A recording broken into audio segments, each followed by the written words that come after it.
Karibu ikaze welcome kuri Vizel TV. Ndabasuhuje muri hose mu mpande zose z'isi, abari mu Rwanda, abari hanze, mwese ndabasuhuje. No kuri mwese turababona, tubona uburyo mudukunda, uburyo mudukurikira, uburyo mutuba hafi. Urukundo ni ukuri mutwereka, ni ukuri turabyishimira kandi ni umumaro kuri twebwe nta kintu dufite twabitura usibye guhora duhari ku bwanyu, dushaka ibyo tuganiraho twese byatugirira umumaro. Rero mbasabisha ku Mana, batameze neza mukomeze mwihangane, abarwayi ni ukuri Nyagasani arabakiza, ababaye byose biraza kugenda neza, mukomeze muhumure musenge. Nyagasani nta kintu na kimwe adashobora gukemura. Uyu munsi rero turi buganire kuri topic ivuga uburyo ki umuntu ashobora kubura urubyaro bitewe n'amaraso. Ese wari ubizi ko hari amaraso umuntu ashobora kuba afite amaraso yadutemberamo, umuntu ashobora kuba yatera umuntu kuba yabura urubyaro, ariko ntabwo ariho ndi buhere. Iyo niyo topic yacu umunsi, ariko ntabwo ariho ndi buhere. Ndahera kuri topic twiganirira, tuganira ku muntu ukomeye cyane, umuntu tora tubana buri munsi, umuntu utwitaho, uwo muntu w'ingirakamaro, uwo muntu fora n'indi. Ese umuntu nawe wamutekereje? Umuntu nta wundi, umuntu bita umukozi.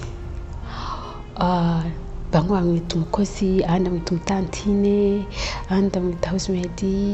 Mbese abantu bagira inyito zitandukanye. Hari n'afite abahungu bwose sinzi ukuntu babita, ariko bamwita ngo kadogo, ndabyibutse sorry.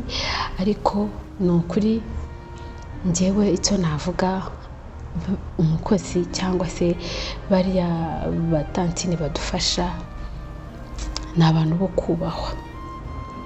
Impamvu nkoze kuri topic ni uko hari abantu benshi usanga rimwe na rimwe basuzugura bariya bantu, ukibaza biba bimeze biti, biba byagenze bite, ntigituma ufata umuntu nk'uriya ukamusuzugura, rimwe na rimwe ukamukoresha akazi k'agatunambwene, mbese ugasanga ni ibibazo.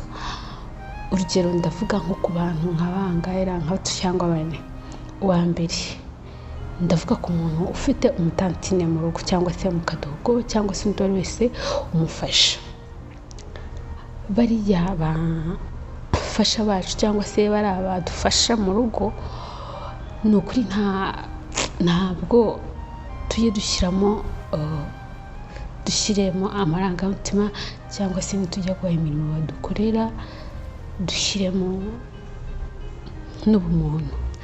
Nk'ubu ufasha umuhousemaid wawe cyangwa se umutantine wawe cyangwa se undi wese uko wamwita, umuhaye akazi kagoranye, ntumuhaye akazi umwanya wo kuruhuka na mukeya, ugasanga buri munsi uramukoresha, nta kanya ko kuruhuka, nta kanya ko gusinzira.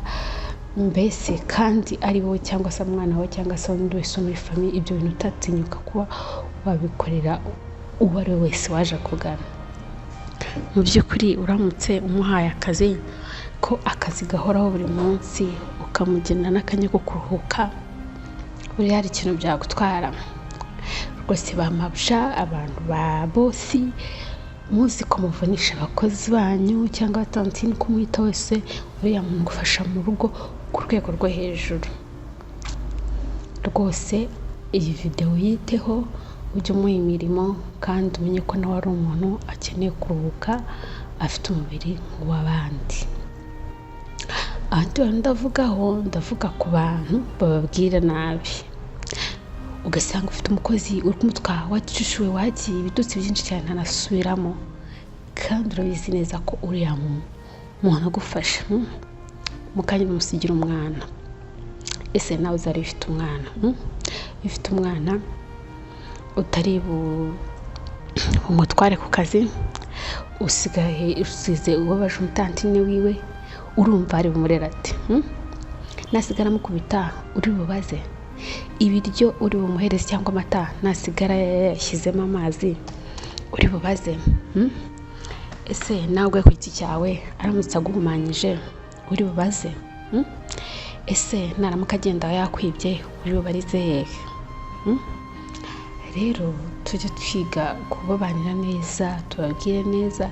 Yego kenshi hari igihe usanga bakosheje, ariko se n'umwana yakosheje umubwira nabi se cyangwa ukamucya hanyuma ukaza kumubwira neza.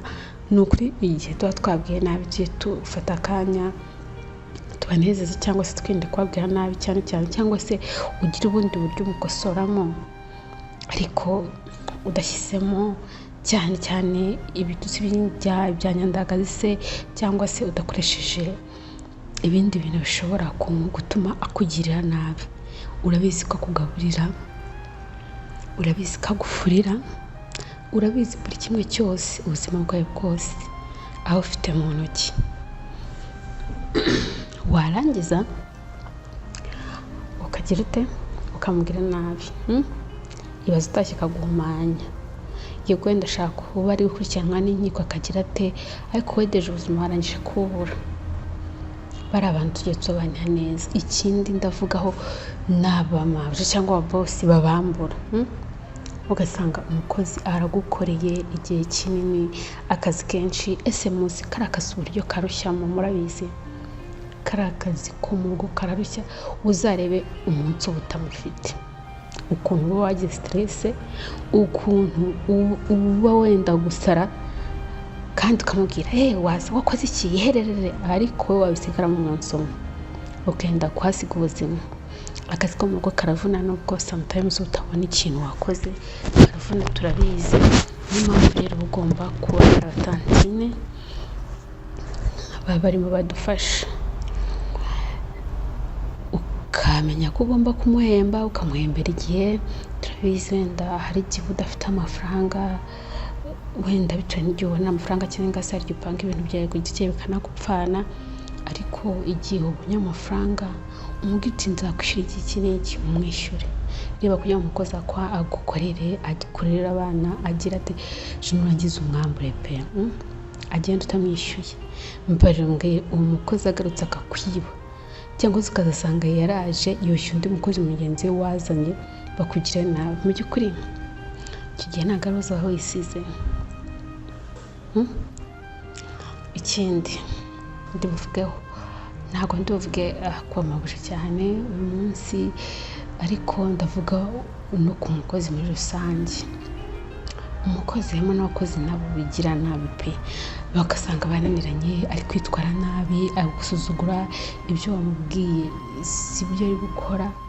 Ariko njye numva aho kugira ngo ukomeze ugirane ibibazo wowe nawe, ejo bundi hazabemo no guhemukirana, kubera icyo ukomeza kumugumana kandi mutarimo mushobokana.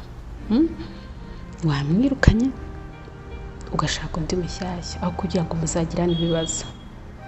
Njye mbona byaba byiza ko igihe mutari kumvikana wambwira akitahira, wamara kwitahira ugashaka undi mushyashya, aho kugira ngo hazavemo ibindi bintu birebire. Ikindi harimo amabuja batumagiza, ugasanga mpereza kiriya, mpereza amazi, mpereza guteka, mbese umunsi wose akirirwa nta mwanya wo guhumeka. Mu by'ukuri kuba haguruka agafata amazi yo kunywa, wamara kunywa ugasubizaho ikirahure, byagutwara iki? Hari utuntu dutoya usanga turimo tubasiteresamo bitari na ngombwa.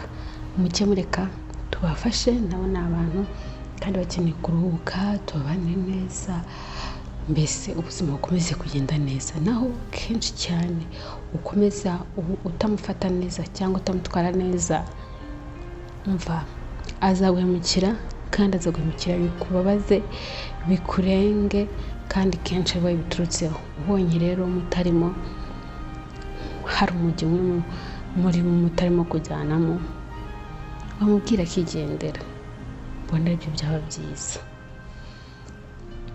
Twabereze kuri uyu munsi wacu rero, twari dufite topike y'uburyo umuntu ashobora kubura urubyaro bitewe no kubura no kugira amaraso runaka. Mu buzima tubamo buri wese aba yifuza kugira umwana. Twese turabizi neza, iyo tubonye umuntu twite dutangira kwishima, tukavuga ko bagiye kubona umwana, mbese ugasanga umuryango uri happy urishimye. Ugasanga hari n'indi miryango wenda nibo bakibana se nta n'ukwezi baramara, amezi ukwezi kumwe kurikubisemo, kwa kabiri kwikubisemo, kwa gatatu kwikubisemo, ugasanga mwatangiye guhangayika. Umwana rero ni umugisha kandi ashimisha mu muryango. Niyo mpamvu usanga buri umwe wese aba yumva ashaka kugira umwana. Kenshi uzumva abana bavuga ati kugira umwana, bamwe bati ni ukwibyara bitera ishema, cyangwa asanga aho bibarutse ni ibirori by'agatangaza, dore ko na mbere iyo utabaga ufite umuryango mugari bavuga ko nta maboko ufite. Ubwo turavuga mu gihe cya kera, basogokuru basogokuruza wasanga afite umuryango munini w'abana benshi. Bamwe babitaga ko bagufite abantu benshi, bagufite imbaraga ndetse ufite uburinzi. Kuko icyo gihe uhakomeze nk'umwami nta muntu wagukoraho, abana bari bahari bavuga ko ufite amaboko cyangwa se ufite imbaraga. Kuko kugira abana benshi ryari ishema. Ariko ubwo hari kera ubuzima ubu ngubu bwarahenze ntawabitinyuka. Kera hari hakiriho ibiryo, ibintu byose, bafite amasambu manini. Ariko ubu ngubu kubera ubwiyongere bw'abantu ndetse na development, amashuri n'ibindi bikenewe ku mwana kugira ngo akure neza cyangwa se abeho neza, uzasanga benshi babyara abana bakeya bitewe n'ubushobozi bwabo. Tutibagiwe ko hari n'imiryango itaragize amahirwe yo kubona urubyaro. Tuboneraho umwanya wo kubakomeza no kubabwira yuko Imana niyo itanga urubyaro, bihangane be kurambirwa. Ubuse ntabwo murabona abantu bamaze nk'umwaka, ibiri, imyaka 3, 5, 6, 8, 9, 10, 20, 25 kandi ugasanga finally babonye umwana. Rero ni ikigeragezo, turabyumva, biba binagoranye kubisohokamo amahoro, ariko turabizi ko biba bitoroshye. Ariko Imana ibibizi. Imana yahaye Sara umwana, ikama Isaac igasaba na Aburahamu kumutangamo igitambo. Uriya mwana abonetse mu zabukuru, ni ukuri nawe yamuguha. Twe kujya duhangayika cyane ngo usange byaba ibibazo, ahubwo tujye twiga kwihangana, dutegereze igeno ry'Imana. Uyu munsi tugiye kuganira ku bintu bishobora gutuma umuntu abura urubyaro bitewe n'ubwoko bw'amaraso. Mu buzima busanzwe abantu babaho mu buzima busanzwe bagomba kugira amaraso y'ibyiciro bine, ariyo AB cyangwa O. Ubundi bwoko bushobora kubaho, hashobora kubaho ABO, ariko bigatandukanira ku marezisi. Ubusanga bafite A+, B+, AB+ cyangwa O+. Abandi bakagira A negative, ubwo ni rezisi negative, B rezisi negative, AB rezisi negative, O rezisi negative. Rero bitangira kuba ikibazo ahangaha ku bantu bafite rezisi negative, I mean especially ku bantu b'abakobwa cyangwa igitsina gore. Iyo ufite rezisi negative ugashakana n'umugabo ufite rezisi positive, ahangaha niho bitangira gutera ikibazo. Ariko ikibazo bitera ntabwo ari ibintu bikomeye, nta nubwo ari ibintu tuvuga ngo birarenze. Iyo wabyitayeho bigenda neza. Ni muri urwo rwego rero abantu mugiye kubana se cyangwa abandi bantu bafite umuryango, muba mugomba kwipimisha mukamenya ubu bwoko bw'amaraso mufite, kugira ngo bitazabagiraho ikibazo mu minsi iri imbere. Mumbabarire, ibintu mutega amatwi rwose ni ingenzi. Watangiye wibaza ubwoko bw'amaraso bushobora gutuma umuntu abura urubyaro. Nkuko nibivuze hejuru, umugore ufite rezisi negative ugafite amaraso A negative, B negative, AB negative cyangwa O negative, biba ikibazo ryari rero. Uyu mugore ufite rezisi negative iyo agiye gushakana n'umugabo ufite rezisi positive, umugabo ufite A+, B+, AB+ cyangwa O+, abantu iyo bahuye bafite amahirwe menshi yo kuba umwana ufite rezisi positive. Iyo ageze mu nda ya mama we rero, kuko umwana aba afite rezisi positive itandukanye n'amaraso ya mama wiwe, uyu mwana wa mbere avuka neza nta n'ikibazo yagira na gitoya. Ariko bishobora gutuma ari we mwana byara wenyine gusa, akaba ari n'umwana umuryango wenyine utahira. Kandi abanyarwanda baca umugani ngo umwana umwe si umuryango, bashaka umwana urenze umwe cyangwa babiri, sinzi bitewe n'amahitamo yabo. kenshi usanga bafite umwana umwe kenshi bidahagije. Utiro bigenda gute kugira ngo umubyeyi ufite resistance negative aba atakongera kubyara umwana wa kabiri? Uyu mugore iyo yibarutse umwana wa mbere ufite resistance positive asiga akoze abasirikari, niko nabyita kugira ngo byumvikane neza, bazarwanya umwana wese wa kabiri azasama ufite nanone resistance positive. Ariko umwana aramutse avutse wa kabiri afite resistance negative nta kibazo rwose byagira. Kugira ngo rero hirindwe ibyo bibazo ku mukobwa cyangwa mu wibarutse, aba agomba kwipimisha kugira ngo amenye ubwoko bw'amaraso yiwe, kuko nyuma iyo yongeye gutwita umwana wa resistance positive basirikare bakozwe igihe wa mwana wa mbere yavukaga, ni ukuvuga ngo bishobora gutuma basirikare bakozwe barwanya inda ya kabiri ikavamo, cyangwa se rimwe na rimwe ugasanga umwana yavutse ntabeho, cyangwa se akagira ibindi bibazo mu nda bitandukanye. Rero babyeyi mwirinde ibintu byo kubyarira mu rugo, mujye mujya kwa muganga kuko igihe wabyaye ufite ya resistance negative hari umuti bagutera uzatuma inda zasama zikurikiyeho zibasha kuguma muri nyababyeyi nta kibazo kibayeho, kuko bahita baguhereza umuti unetraliza basirikare baba bakozwe bashobora gutuma yanda ya kabiri itavamo cyangwa se ngo ugire ikibazo. Numara kuva kwipimisha ukamenya ko ufite resistance negative, ugomba kwibutsa muganga wawe buri gihe kuyifite kugira ngo mu cyagiye uzabyara azagutransfere kuri hopitale. Ubwo ndavuga ibitaro bikuru kuko niho uyu muti uba, kuko ntago kuri centre de santé. Oya, hari igihe rero ushobora ukabyara usanga ubyajwe n'umuganga wenda utabyitaho cyangwa utagize gute, ugasanga icyo gihe ugize ibibazo, ugasanga umwana utaye wenyine. Ariko nubwo uyu muti bawutera, uyu muti ni ubuntu ntabwo ugurwa, ariko kugira ngo bagufate ibizamini by'uko uwo muti bagomba kugutera wishyura amafaranga 9,000.